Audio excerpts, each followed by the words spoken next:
Selected.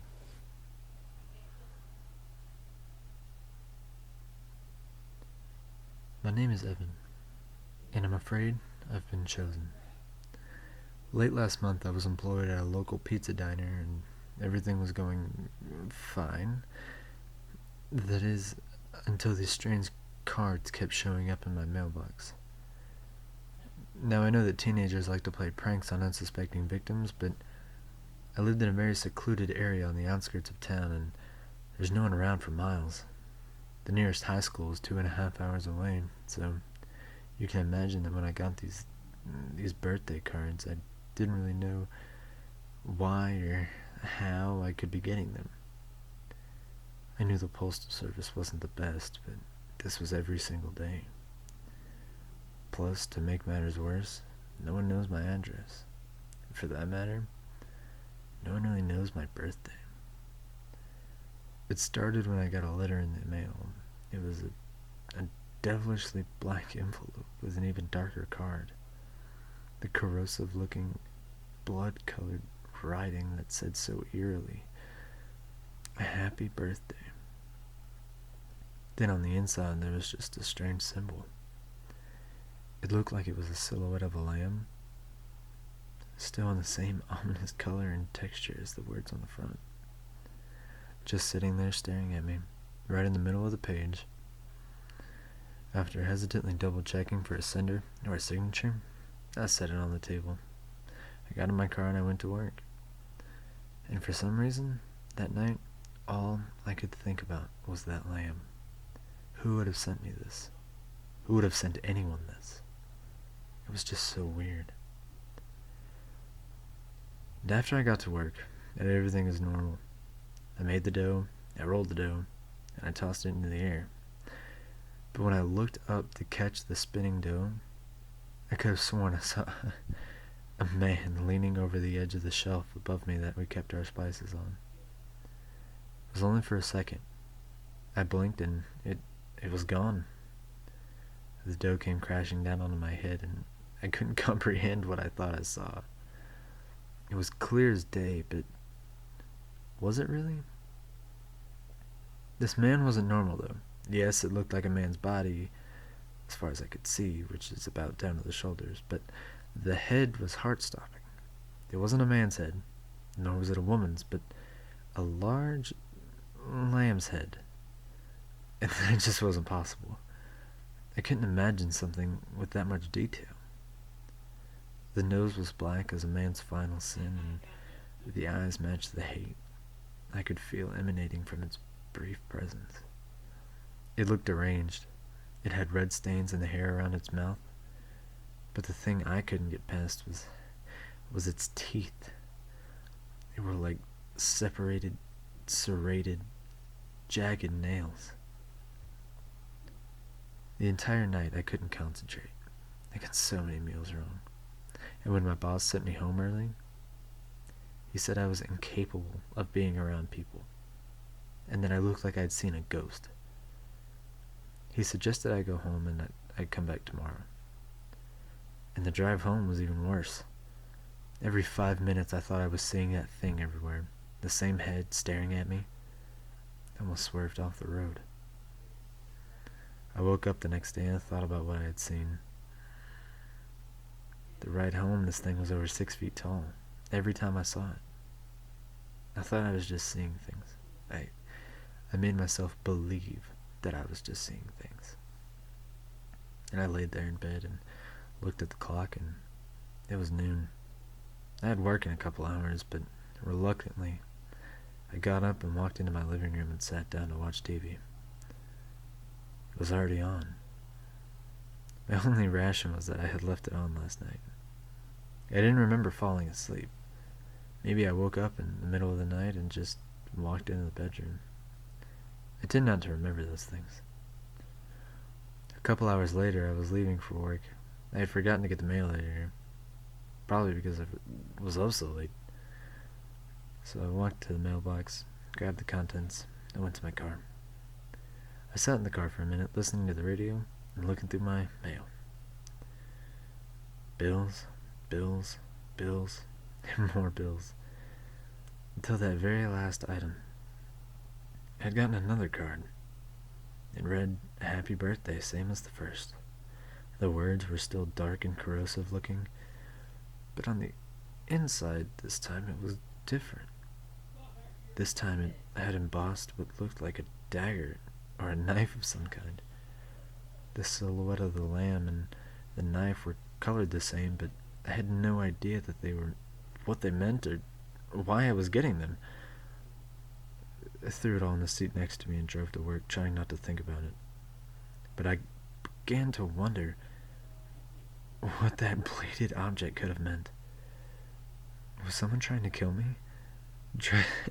Dressed as a lamb? That's ridiculous. I arrived at work and made small, comforting jokes to myself, calming my nerves, saying things like, "Oh my God, there's knives everywhere." I got a quick laugh out of it and began washing my hands and preparing the food.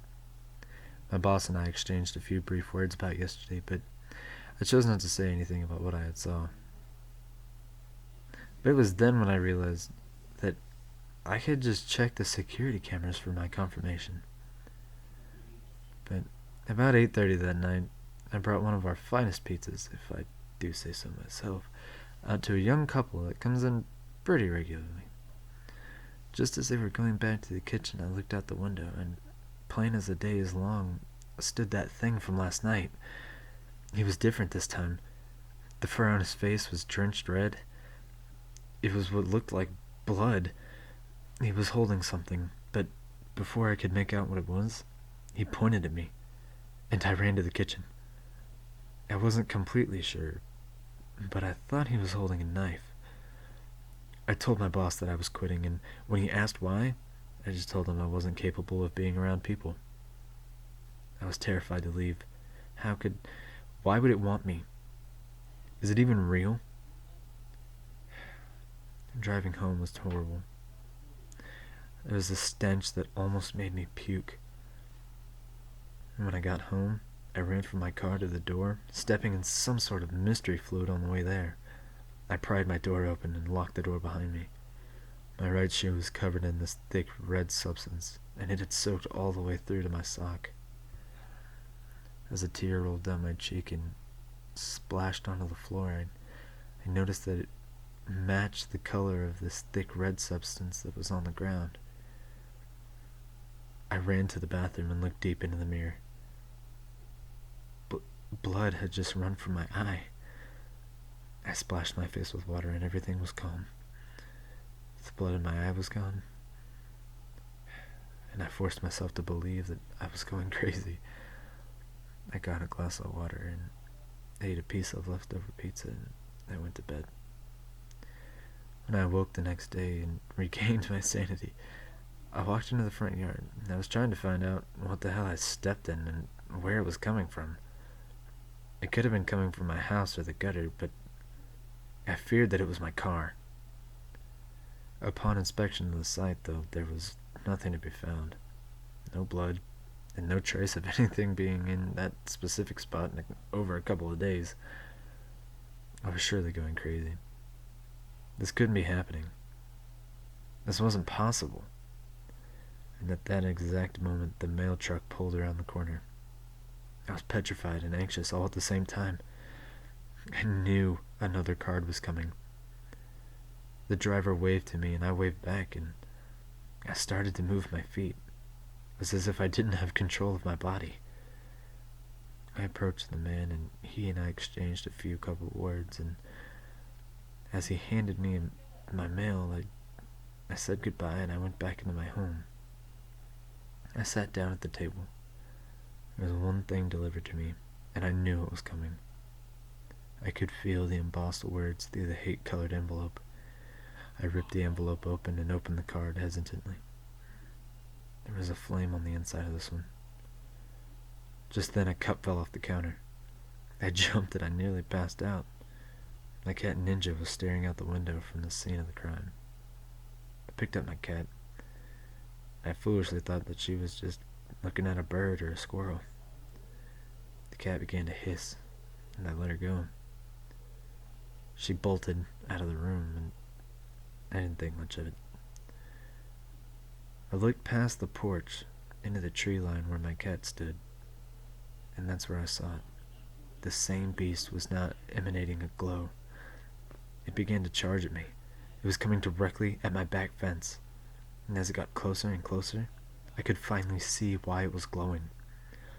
The head that used to be a lamb was now an old, rotten skull. And I could finally see why this thing was coming for me. I stumbled to the front door where, to my surprise, the mailman was. He told me how he had forgotten something, and he handed me an envelope. I pushed through him and I told him to run. He just looked at me like I was insane. I ran across the street to an old abandoned barn where I hid and also opened the last card. It showed a broken hourglass, and I hid there till the next day. So, when I woke up this morning, I returned to my house. I now know what this thing is, and it's going to find me, and it's going to kill me. It's a bounty hunter of sorts, and it reaps dark rewards.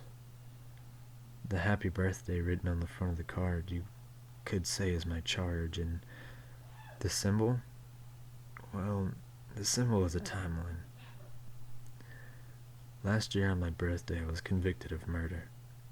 I stabbed an innocent man to death, and I was sentenced to death myself. A mayor appeared to me in my cell after the trial and told me that he would make evidence appear that proved I was not guilty if I agreed to help him. In return, I was told to kill people that he gave me, or anyone if he hadn't given me anyone. But all of this had to be done by the 10th of every month. Today's the 11th, and I haven't killed anyone. I'm done with it. Anyway, the reason I got the cards,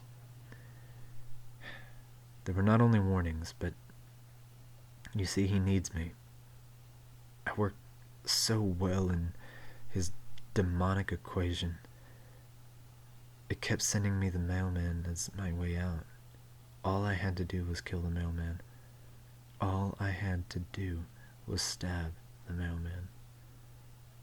I've killed countless amounts of people, and this is my true way out. He's coming for me, and he will be my death sentence.